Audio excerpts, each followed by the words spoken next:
So today I learned about the rejection and then retreat technique. So what is this technique? See, a person will approach you with a favor, and most probably it is like that favor which you will surely going to reject, and that person knows that you are going to reject that favor. And then once again he will propose you with another favor which is slightly smaller in comparison to the first favor.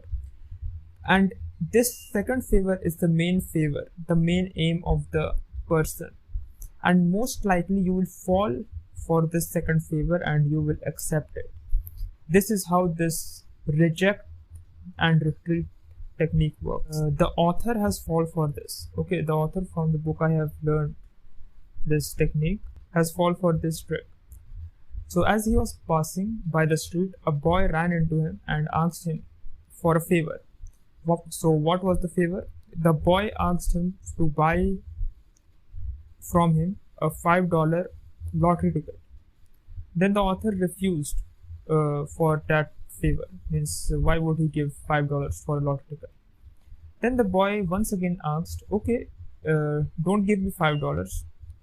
Then at least you can buy $1 chocolate from me. So then author thought it was not a big deal. So he bought chocolate. And then author realized that he never really liked chocolates, but he bought chocolates. So why did he accepted that offer? That's the thing. That is here the boy used the psychological principle called reject and retreat principle. Okay.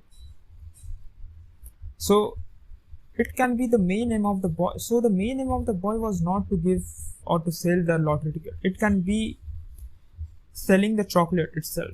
So what has happened here? See, this technique works by two principles, mainly by the two principles. First is the contrast principle. Contrast principle here is, as you have seen, that the first offer is slightly a larger offer, means something that you will surely going to reject. Okay, and the second offer is a smaller offer in comparison to the first.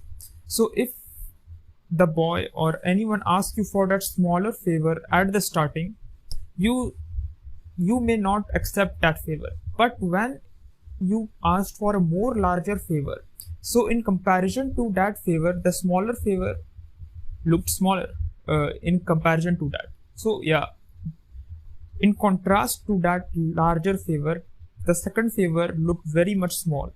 So that is why author also accepted to buy the chocolates from him, because the boy has first asked for $5 lottery ticket, but in the second time the boy asked for just $1. So in comparison to $5, the $1 seemed quite fair. Okay, so that is why the author have bought the chocolates. But if the boy would ask directly to buy the chocolates for $1, I might not think that anyone would buy that chocolate.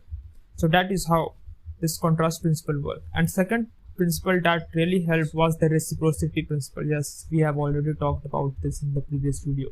So how does the reciprocity principle works here? At the first, the person asks you to do a favor, okay, a big favor. And as you have rejected that favor, the person would also come down or lower the favor, lower what he has asked for. So what this creates, that you see that the person is lowering his request just because of you. So you will feel bad for not lowering your own